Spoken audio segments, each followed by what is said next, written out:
It's up and it's 7 o'clock. Shall we begin? Let us begin. Alrighty, so welcome to our new members, Brenda and Jane. Thanks to everybody for sending in such great pictures. And Courtney is going to tell us some bedtime stories. Well, it's a good place to start. This first slide, just as in my mind, that is spring. A big, well-grown Cattleya skinneri. And this is yours, Sue. And it is one of the species and that is most easy to grow into a specimen if you've got the space, because they do take a lot of space, and it's really difficult to grow a specimen plant of this in a pot.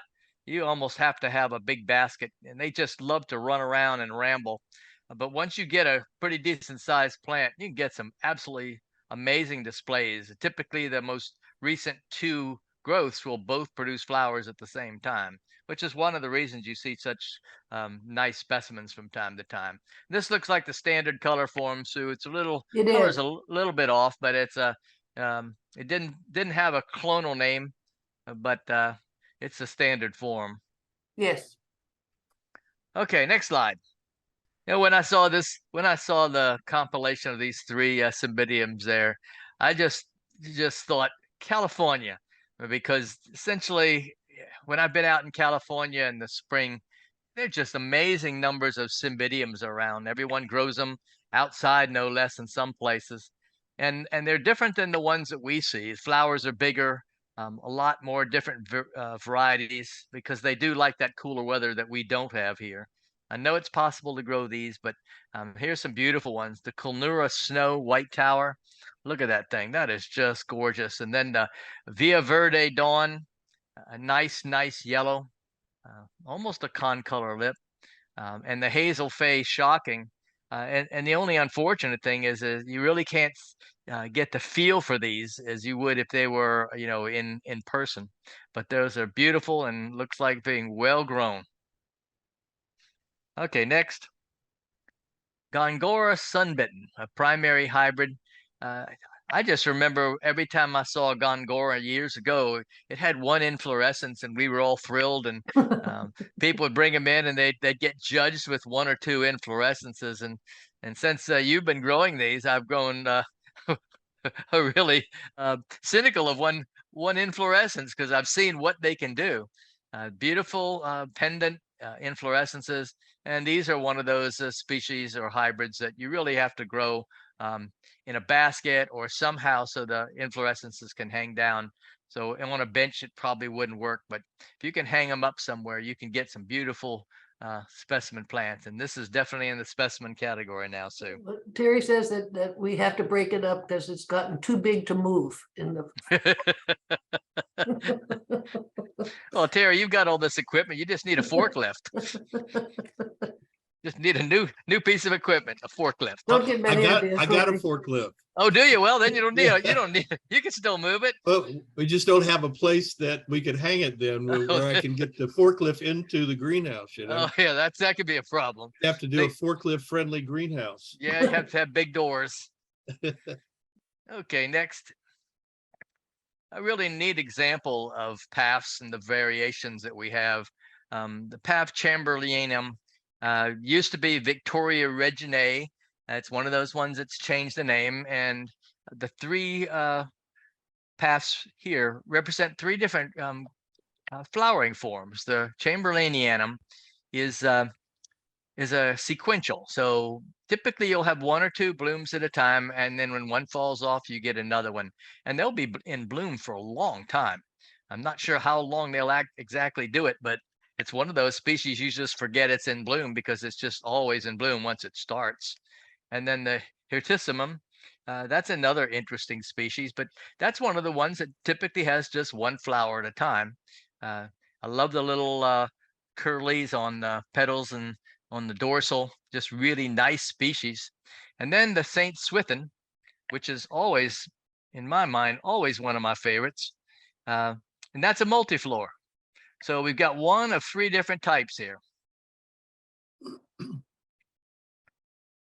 Okay, yes, I'm getting questions from Zoom. Am I supposed to answer these, Terry? Yeah, let me go on and look at them. Okay. I don't see them. Okay, well, they're gone now. Whatever they Okay. were, they're gone. Okay, next. Frag Cape Sunset. Uh, this is a really pretty thing. Color is nice. It's a very large flower. Not sure where this is being grown. Jeff Milkins. He's local. He's local. He's a local.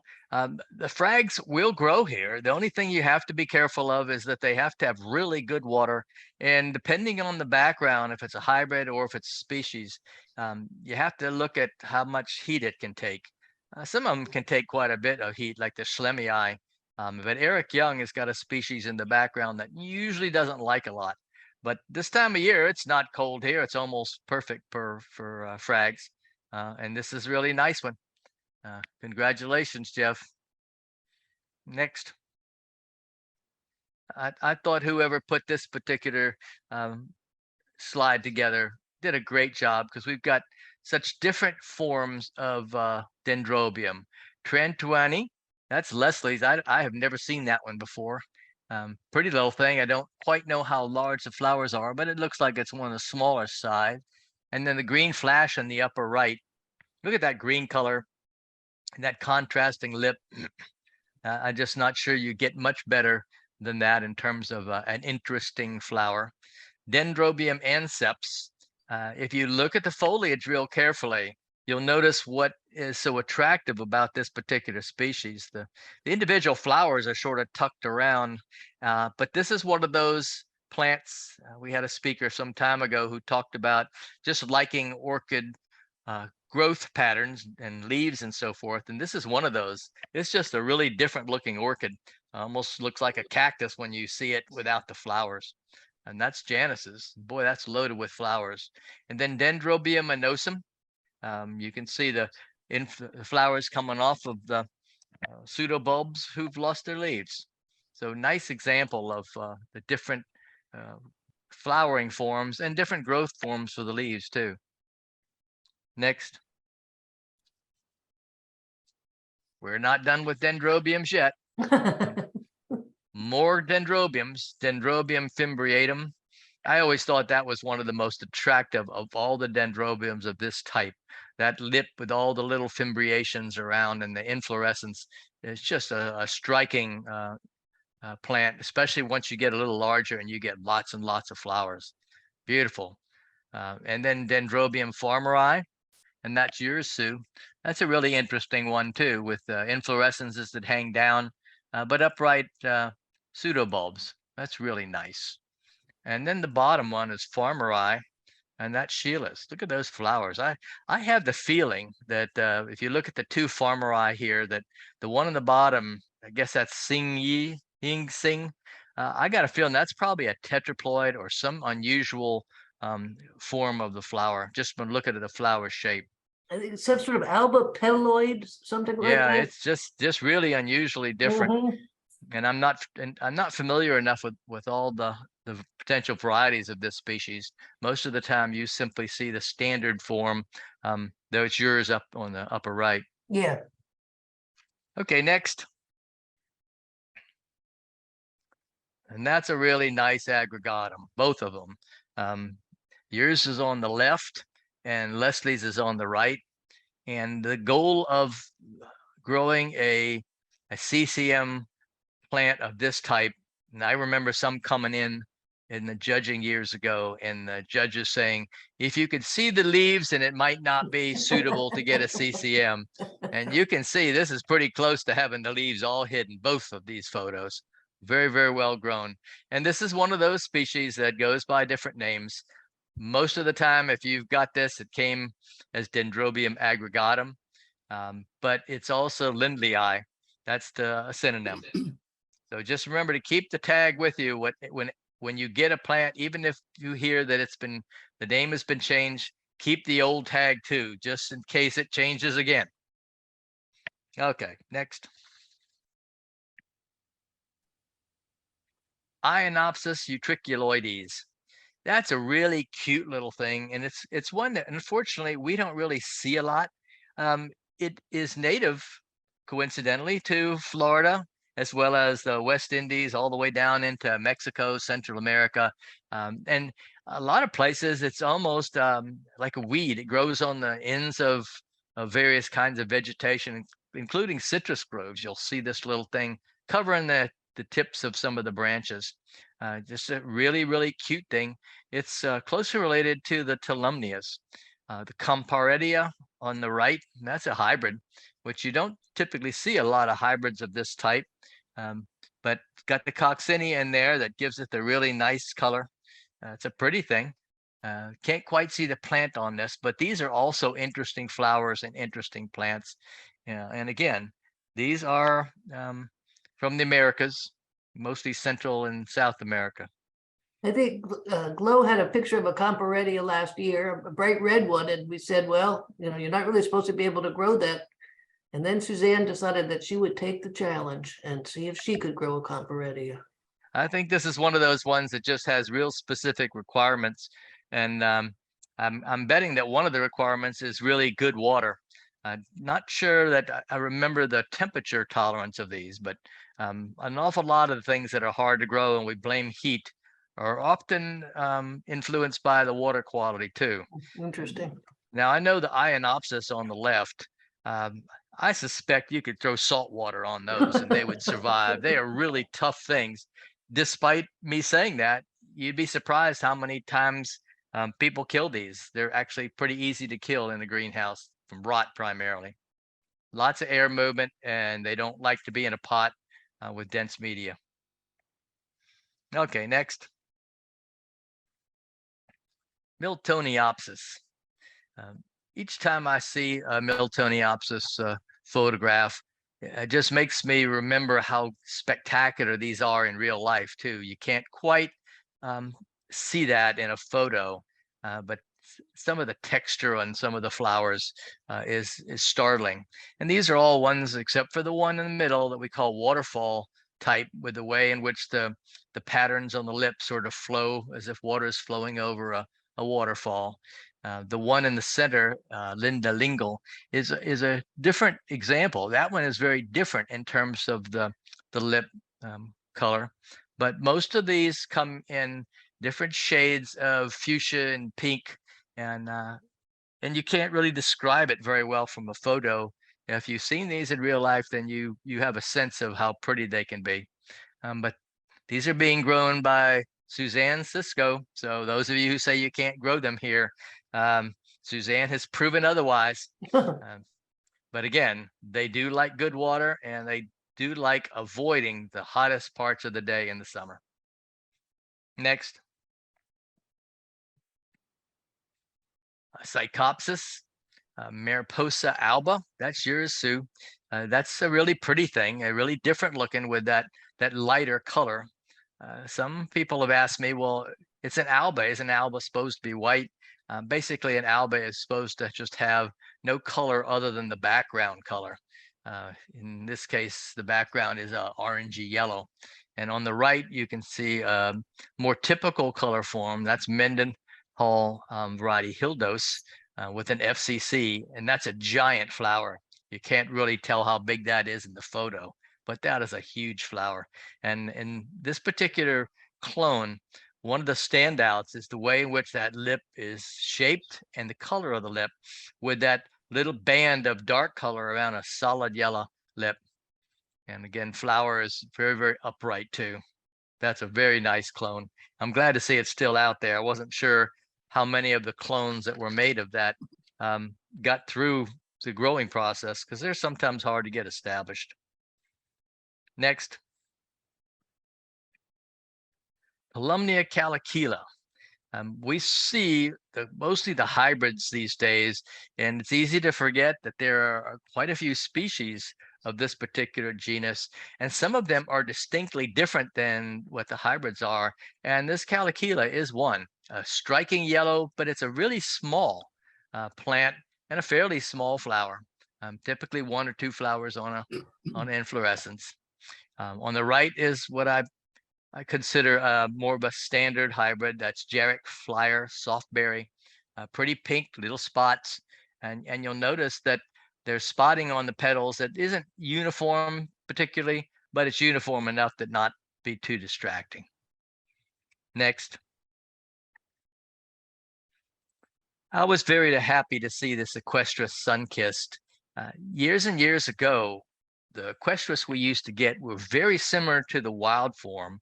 And the wild form was distinctive in the fact that not only were the plants fairly small, but the inflorescence would branch multiple little side branches, and you'd have lots and lots of flowers. It wasn't uncommon to have 25 or 30 flowers on some of those inflorescences, and they were 2Ns. This is a very nice 2N. The reason I say that is the petals are more or less flat relative to what the species is normally, and the flowers are whorled on each of the inflorescences, and often you can see that show up in their hybrids even generations after that. But that is a 2N, I'm almost positive, just looking at the flower. On the bottom is Phalaenopsis cuvedo, and you might be surprised, but maybe not, that that's got Equestris in the background too. That's a typical thing when you see this massive flowers like this. Look at all the buds on that. That's almost a sure sign that it's got Equestris in there, and it's actually 4 generations back. So it's a really dominant feature that carries on. And if you're trying to make a really flat flower that has the nice shingled effect, you really don't want Equestris in there. But Equestris does lend itself to some semi-albus too. And I'd say these flowers probably tend to be called semi-alba more than a pink. But that's very, very nice, nicely grown. And these are both yours, huh, Sue? Oh, no, Suzanne's got the Equestris. Okay, I can't quite see that. Oh, yeah. Yeah, okay.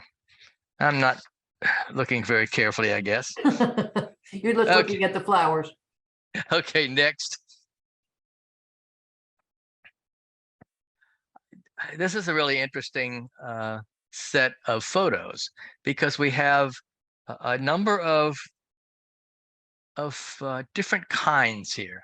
The Paradise Found, that's clearly got a big dose of some of the standard Taiwanese breeding. Even though you don't see all the unusual spots and blotches in it, it's still got that same background. And if I asked you what else is in the background of this, I hope now that you would say it's got to be Equestris by the way in which those flowers are whorled on the inflorescence. And sure enough, it's got Equestris back there. On the bottom right, I guess maybe that's bottom center, that's an unnamed, name has been lost, unfortunately. And that is also got a Taiwanese signature in it, as does Sir Elton John. Again, that is a beautiful example of what can be done with the unusual color patterns and then blending it with the larger shingled type Phalaenopsis. You can see how perfect they are in terms of one flower meets the next one just barely, which is what you want. Bottom left, on the other hand, is a real classic dark pink. These dark pinks supposedly all arose either in Germany or in Amsterdam. I'm not sure which story to believe, but that was the first time we really had very dark pinks. Previous to that, all of our pinks in the US were light. The middle one I really love because of the contrast of the white with the yellow lip. And that yellow lip is almost certainly coming from Equestris, which is another fascinating thing about the Phalaenopsis group. Lots of possible color patterns. Okay, next. Mini lemon drops, which is a beautiful little thing. Nice color. It's a fairly small plant, as I recall. That's got Equestris as a great grandparent. And again, you can start to see it whirling on the inflorescence, and you're seeing the branching pattern. Mini Mark is a really different thing. And I remember seeing this in Breckenridge's greenhouse when they first started to bloom. And essentially, other than some had more spots than others, it was a very, very uniform thing. And it's a strange combination of micronova, which is not your usual species to or hybrid to breed with, primarily because of what's in it. It's got lobii, Phalaenopsis lobii, which is a little tiny miniature thing, crossed with Philippenensis, which is a pretty large flowered Phalaenopsis. And you can see the mini dominated because it's a small plant, small flowers, but they're cute as could be. They've got the cute factor down pat. There were quite a few of these awarded, and I know Mark Rose remade this cross several times before he closed shop. And there's some beautiful ones out there. Okay, next. I love the one in the upper left, Eureka Zizek Dan. And you'll notice that they don't call it just a Vanda now. I'm trying to think of what that combination is. Papilla Papilioanda. Papilioanda. If I'm pronouncing that right, I don't know. That's close enough, Sue. Yeah. But that's got what we used to call Vanda teres, and that's the one that that grows outside in South Florida. I mean, the leaves look very much like Brassivola in that they're all confined and rolled up basically to keep from losing water. That has been bred multiple times, so it's way in the background of this thing. But you can see that the Vanda part of the ancestry is just coming through loud and clear. The Huffin Chan, I may have the same cross. I just don't remember whether it's whether I've got the name on it or not. But that is a gorgeous flower, yellow background, beautiful blotches. And if this is the same cross that I'm thinking of, some of these had so many blotches that you could hardly see the yellow. They almost just looked like the purple flower, but the back of the flower was yellow. And the brightens pink delight below, big flower, big pink thing. This is a great time for Vandas right now. Lots of flowers, lots of people getting them into bloom. A nice job. All three of these photos are taken of nice plants. Okay, next.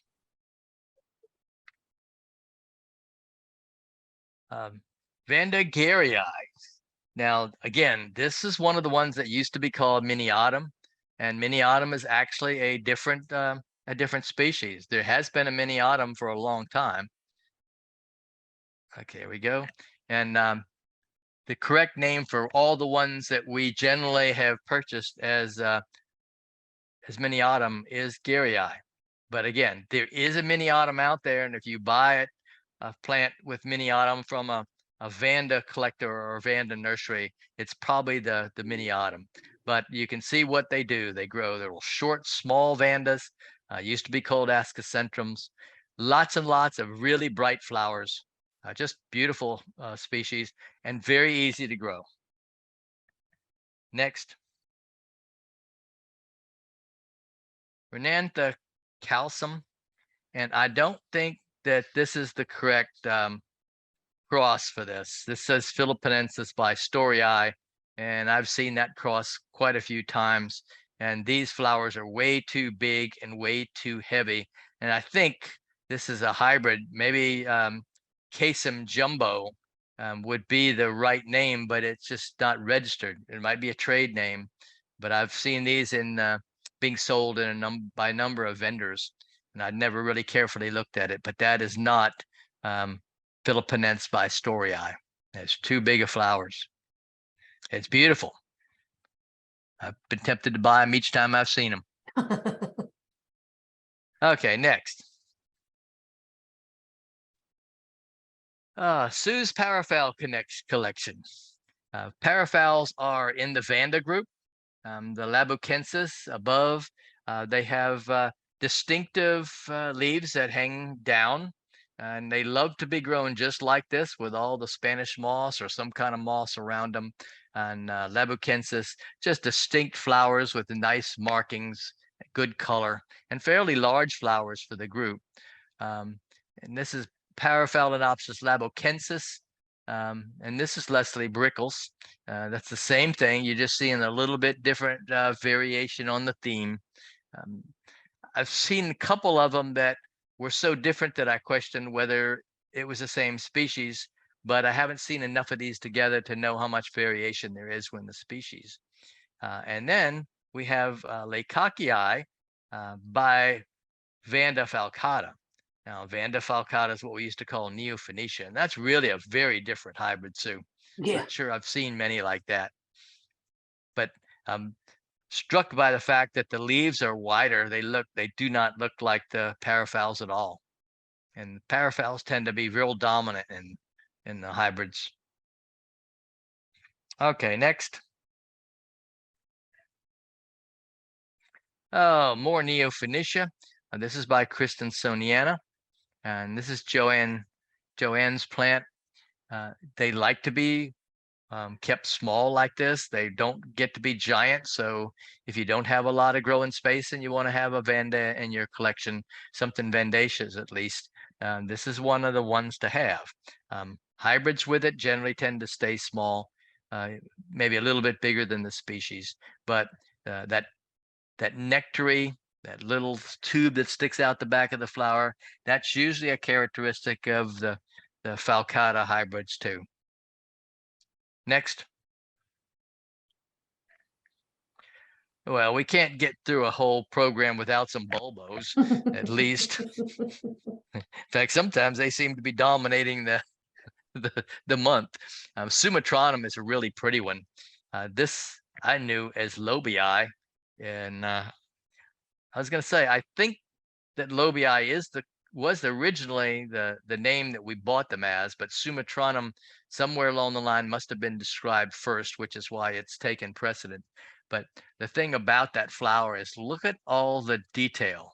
If you were an artist, think about how much time it would take to put all those details in there. The petals with those stripes, and then the dorsal sepal with all the little tiny spots, and then the lateral sepals with those curvy forms, and all the spots on there so thick in some places they're solid, and right close to the column there's stripes. Really, really a cool thing. Bulbophyllum falcatum. Each month I talk about how much variation there is in the bulbophyllum blooms, and how the blooms are arranged at the end of the inflorescence. And here you see something that looks just totally different than most of the bulbos. It's a very flat, I guess that's called a spath.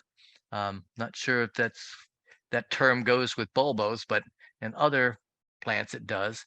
And look how many flowers there are on there. Although you can't count them, you can just see the inflorescences. Pretty cool, Sue. Mm-hmm. Next. Chysis lemingii. Really a pretty thing. There's always something I have to look up just about every single time, sometimes many, but often there's species that I just haven't seen, or if I've seen them, they didn't look right. But what's interesting is this particular species comes from Mexico, and theoretically it's in a little higher elevations, but probably not so high that it would be an issue growing in Florida, because that is being grown very well, Leslie. Nice, nice. And look at the individual flowers. Really pretty. There are a number of genera of orchids that don't get the press. And this is one of the types with the thinner leaves. They grow fairly easily. We just don't see them offered very often. And many times they just never got popular because they don't have a lot of flowers or very big flowers, even though the plants themselves grow really well. There's a phaeus there on the right. Now, I guess this is called gastrophaeus because it's a hybrid between phaeus and another genera. I was surprised how many times phaeus were around. They've been around for a long time, planted outside, and then somebody decided to make some hybrids with them, and some of those hybrids are pretty attractive. Oh yeah. You can see the color contrast on these particular flowers. And that's Tom's growing in the ground. Go, Tom, go. Okay, next. Galliopetalum starburst, variety of Parkside. This is a cross of Galliotea and Zygopetalum. And the Galliotea is actually reasonably similar, just the flowers are not as nice and flat and neat. They're a little more open. But clearly it breeds real well with the zygos. And I just wonder how fragrant this is. And maybe Janice can let us know if this is fragrant too, because When the zygos are fragrant, they just knock your socks off. But those are beautiful flowers. Relative thin leaves on this particular group of orchids. A lot of them grown in Australia. It's a real popular group of orchids there. Not as popular here as perhaps they should be. Probably because we don't have access to as many hybrids, because we just don't make a lot of them here. And Out in the Pacific, we need heat tolerance too. yeah, and that's the problem. Out in the Pacific Northwest, you see a lot of this group, but it's pretty tough here to grow them well. But Janice is clearly doing well with that one. Mm-hmm. Okay, next.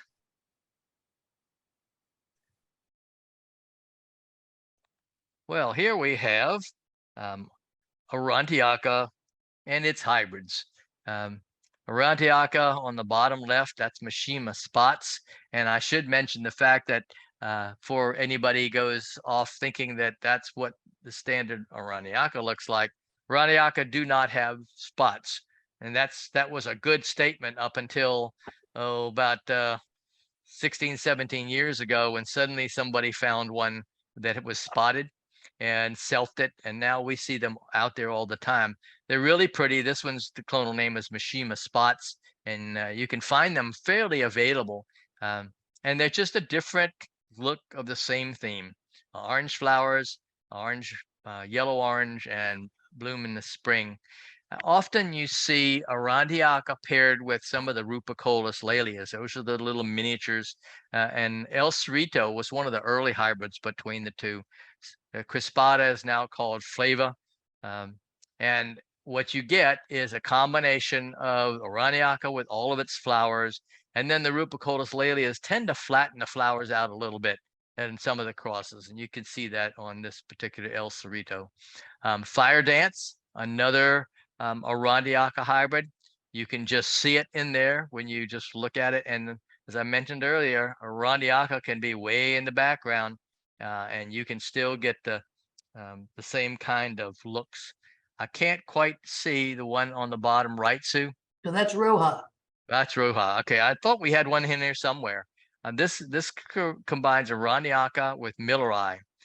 Millerai was I guess in the 60s, it was a big discovery because there are clones of Millerai that are red.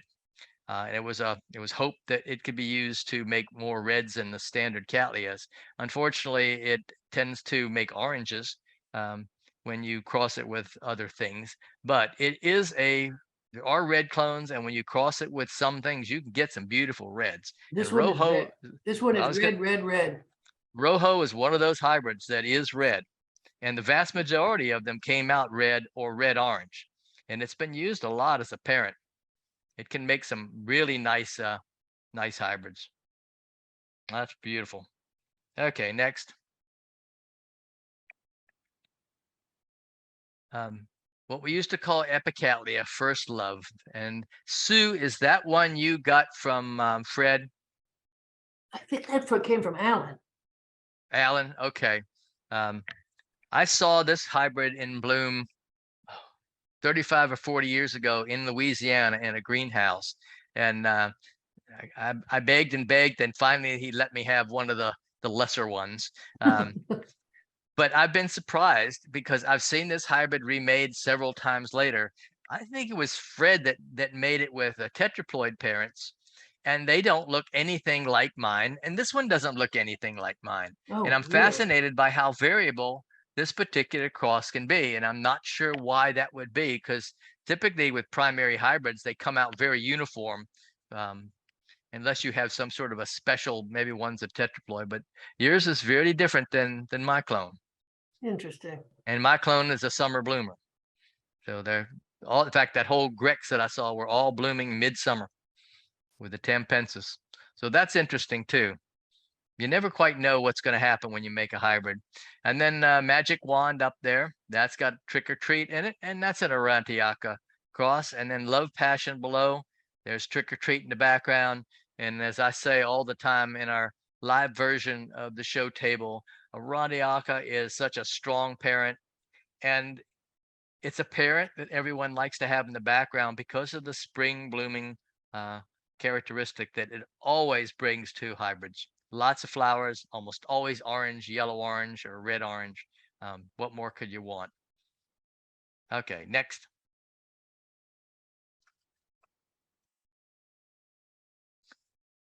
Intermedia by Peccavensis.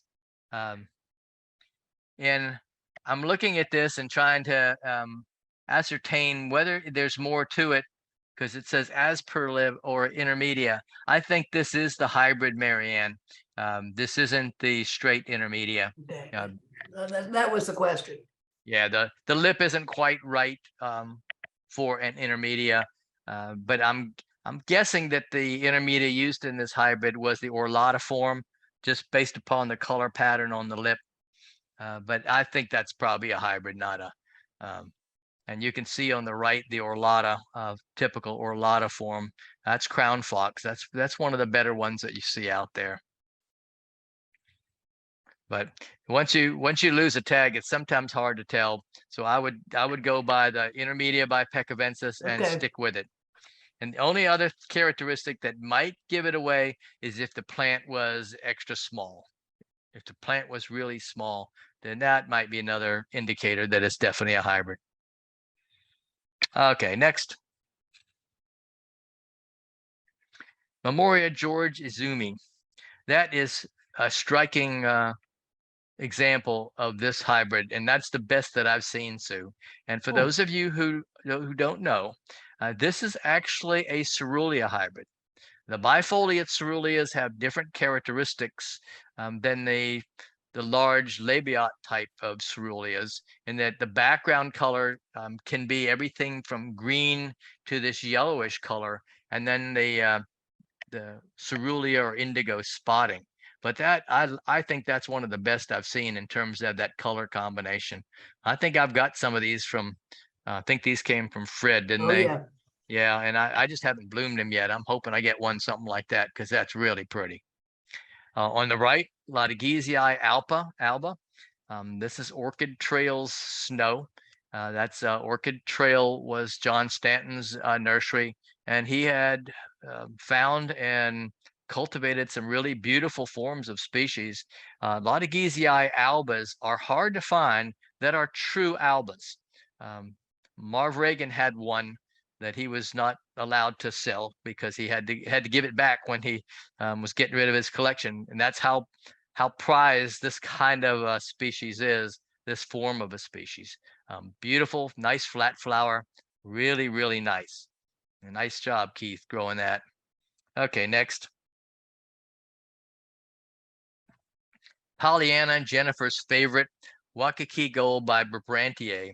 And if you were to have purchased a seedling of this cross, which is Waikiki Gold by Brabrantier, and expected to come out like this, you would have been disappointed. This is an unusual sport out of the hybrid. Most of them look more similar to what you would expect from the Brabrantier. This one just has some unusual characteristic of both color and shape. And then Schillerio Harrisoniae, that's a primary hybrid, and you note it goes back to 1857, Bonnie Armstrong's. That's a really nice one. It's a really nice flat lip. I love the color contrast with the column, and then the very flat flowers, just a few spots. Really pretty. I love seeing some of these hybrids that were made, 100 years ago, remade with modern species, because we have in some cases much better forms, particularly in the bifoliates. I think maybe some of the labiate cattleyas were better 100 years ago, but with the bifoliates, we have much better forms to work with now. Next. Cattleya ludemaniana.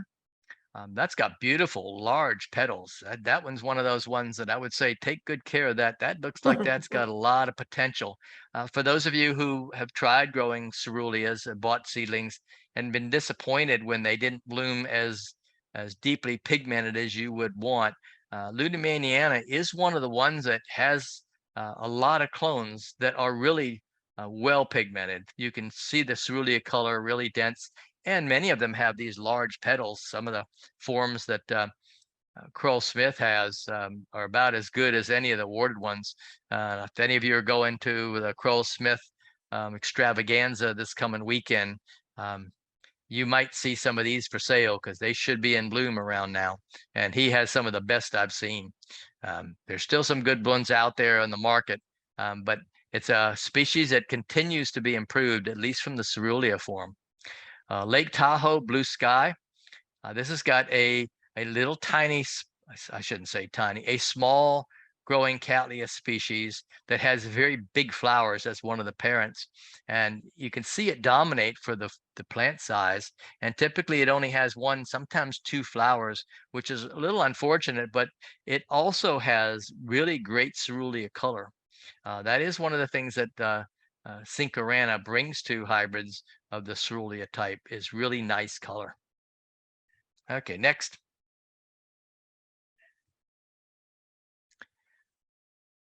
I'm surprised we don't see more of the large flowered Cattleyas because I know a lot of us grow them.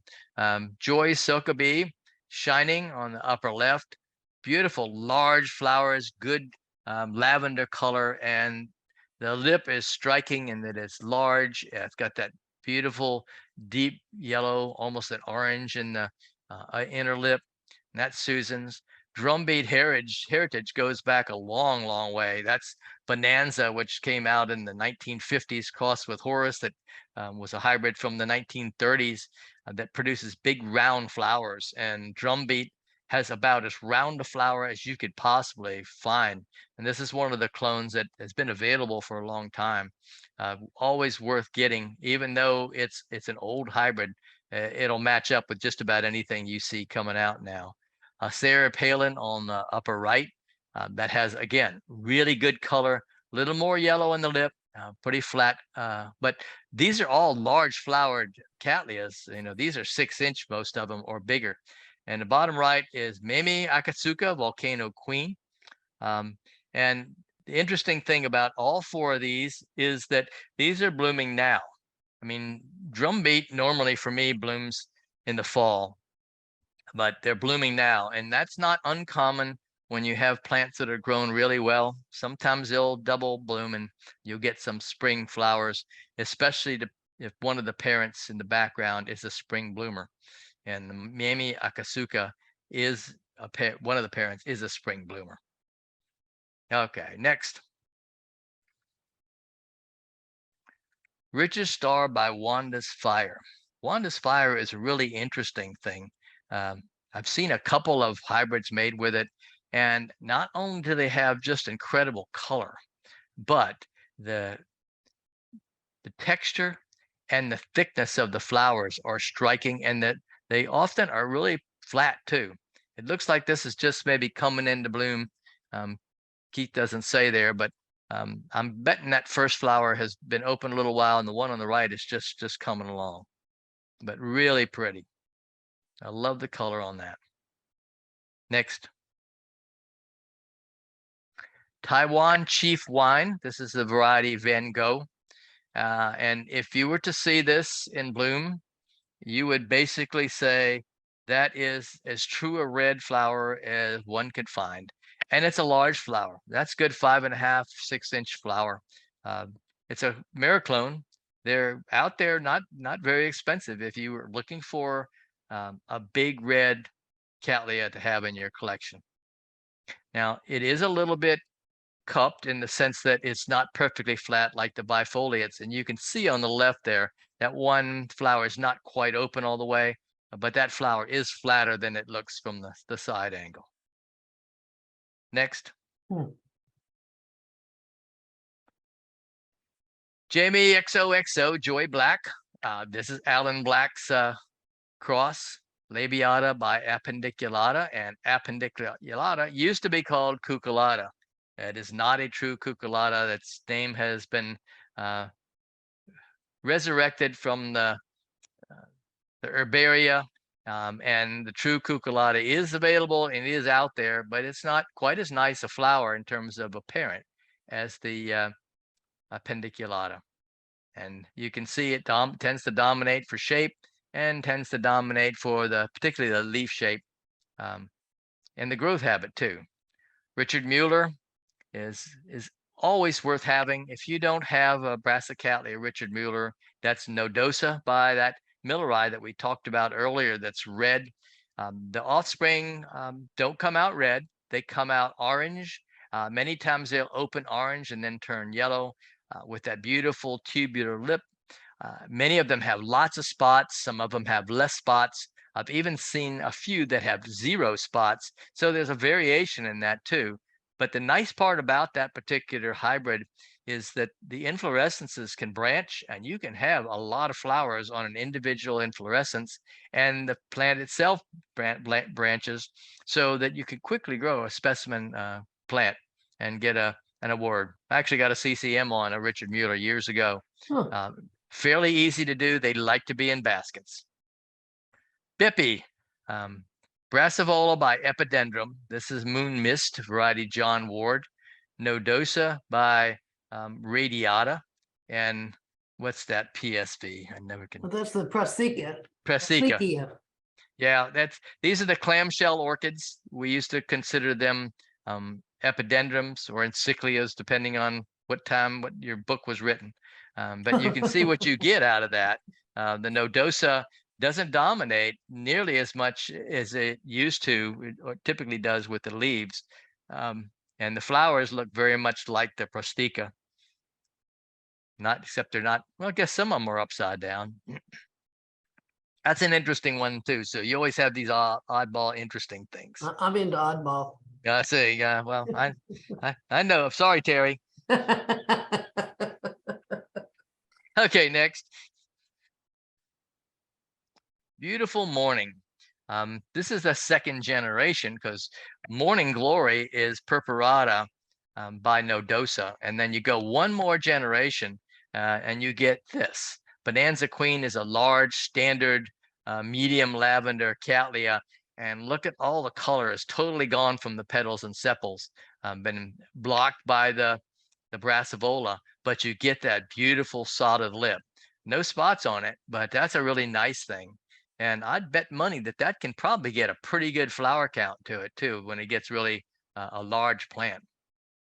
Hawaii Stars. This is Little Stars, again, a Nodosa hybrid with Memoria Robert Strait. Nodosa is a dominant thing, got that lip. And it's a little bit of a surprise that the Nodosa is not more dominant in this. Cute little thing. I wonder how many flowers that will get on a stem. It should get quite a few. Both of those parents will produce a lot of flowers, just maybe a small plant or a seedling. Hard to say. Next.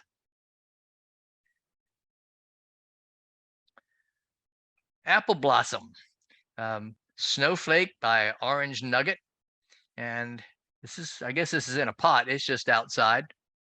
I think that's a dog sniffing it. Oh, who knew?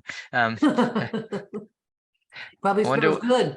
I was going to wonder what that dog thinks of that, but that's a cute little thing. It's interesting to me that the plant is not larger than that, because Orange Nugget can get to be pretty good size. But Apple Blossom is a pretty decent size flower, decent size plant. And it's just a really different introduction of another genus of the Cattleya group into the Cattleya alliance. And it tends to be fairly dominant even as a grandparent, influencing the flower shape and so forth. And that's what's that called? Kim's. Yeah, that's Kim. What's that? CIU? I can't think of what that is. Well, anyway, it's also got the other side of it, what we used to call a Schomburgkia, that's now a Laelia. And so this is Tom. That's Tom Miranda. Tom Miranda. And I wonder who made that cross. I think it was Claude, because I got it from Philip. I'm sure it was. I'm sure it was. Interesting combination of species. The Schomburgkia just does all kinds of interesting things. And what I like about that, the inflorescence isn't too long. That's from the bicornutum, I think, dominating how many flowers and how long the spike will be. I'm looking forward to growing that thing up. That's cute. Yeah, we'll see what you can do with that. That looks interesting. It's pretty young right now. Yeah, it's got a lot of flowers for a young plant. So coming along soon. Okay, next. Memorial Luis Louise Fuchs. This is Tibacinus by bicolor. And the Tibacinus, again, another one of those Schomburgkia members that is now Myrmecophila. It's one of the hollow, we used to call hollow bulb Schomburgkias. And it's really good about being a good parent. It produces lots of flowers, and looks like those flowers are almost manageable, Sue. That spike's not too long. They're still pretty long. Yeah, this is an old hybrid. This is one of the first times I saw a Schomburgkia down in, it might have actually been Fuchs greenhouse at one time. Mm-hmm. The sister of Bob Fuchs had her own nursery, and she had a lot of this kind of stuff. Really interesting. You can see the Schomburgkia in there, those twisty petals and sepals. This is not a flat flower. That's not what the breeding is about. Next. Barkeria nervosa. Well, this is Allen's. We don't see a lot of Barkerias anymore. Not sure why. They're just not, they never have been popular. I've never grown them. I'm guessing they probably aren't easy to grow. I think the people tend to overwater them, I think. That could very well be. That's the death of an awful lot of species and hybrids. But Barkeria nervosa, that's Allen's. A really interesting photo. On a white background like that, you can really see that lip. Fascinating lip. Next. Cattleya, why not? Although I guess this is now Garantha. Oh, anyway, no, this is GRT. Waratonia or something. Waratonia, why not? Arandiaca by Sangiana. And Arandiaca we've talked about a lot today. Sangiana is that species from Jamaica. It's a native, and the amazing things that hybridizers have done to improve that species are just almost unexplainable. It's such a change. But it's a strange hybrid, and the why not is, I guess the story is somebody did it, and because somebody else says, why don't you cross those two? And they say, why not? And that's where it came from. But the beauty of it is the plants themselves are fairly small. The flowers are pretty large, and you get a nice mass of flowers with really contrasting bright colors and that interior yellow lip. Just really, striking thing. Really vigorous too. That's the typical thing. There are some that are solid yellow now. There's been some mutants that popped out of the why not cloning or selfing process. But it's a very easy one to grow. They will grow inside okay, but they don't bloom as well unless they get pretty decent light. They need that. Makawa Prime below has got an epidendrum, pseudepidendrum in the background. And that is a striking kind of an epidendrum because of the color contrast, the green and this orangey yellow lip. It is unfortunate that it really needs cooler weather to bloom well or to grow well. And so most of the time when you have that species and grow it here, you'll never see it bloom because it died. But in some hybrids, like Rene Marquez, it can produce hybrids that grow fairly well. And you'll get some of the same combination of colors with the green and this orange lip. And that's an interesting one. I've not seen that particular hybrid before. Epi secundum. Maybe. Definitely an epi. And it's an epi being grown extraordinarily well. Not sure you could grow that one much better. It's a monster. It's a monster. I can't quite tell how tall this is. I was tempted to say. I bet that's 4 feet tall. Yeah, it probably is secundum. Yeah, I wasn't sure how big they were. The only thing that made me hesitate is the leaves look a little wide. But there are some tetraploid epis that were developed in California that I've seen a couple times when I was out there, and they don't grow as tall, but they don't quite get the inflorescence that this one has with all the flowers. They're usually bigger flowers, but shorter inflorescence and not as many on a stem. So I'm guessing this is probably the right name for this one. That's just the perfect, I mean, that 2 months of flowers like that, you can't really ask for anything else. No, and this will be in bloom for a long time. That's the other thing about the epidendrums. They're very nice to have. Even if you only have a few orchids, you'll have it in bloom for a long time. Okay, next. Leptodes. I knew there was some leptodes in here somewhere. This is Polydinocae on the left and the right. Really different looking in terms of the color, but you can see it's almost exactly the same shape as the Leptodes bicolor on the bottom. The Leptodes have very distinctive form. There are a number of species, and they vary primarily by the color of the flowers and how dense the flowers are on a stem. And these are, let's see, one's Janice's, one's Sue's, and one's Leslie. So the magic trio there of the growers. Next. Oh, habanerias. That'll be next month. That'll be next. That'll be fun. Habanerias are becoming more and more popular. I keep thinking that's going to happen. It's going to break into mainstream, and it keeps getting close, but maybe we're finally there. It's a matter of people learning how to grow them. Once that happens, they're going to be much more popular than they've ever been. Yeah, we're looking forward to Nicholas coming down. He's going to be, in fact, we're going to get first pick of his plants this year, because he's not going to update his website until after his trip down. So we'll have the pre-order list in a couple days, and he's going to, in his talk, he's going to have tons of cultural information. So I'm really looking forward to it. Well, that'll be fun. And this is, I can see the day when we're going to have 10 slides of habanerias on our program. Yep. Yeah. Well, thank you, Courtney. You were wonderful and we should also thank Janice for putting together the great slideshow. She does a great job every month doing it. She makes it look like a piece of cake. Yep. Send in your pics by the 26th of the month for next month. And well, yep. Send in the photos, and Janice, it's just great job. And some of the photos are remarkable. I'm really impressed with the ability of our group to take photos. oh yeah, some of the photos are just fantastic. I know, really.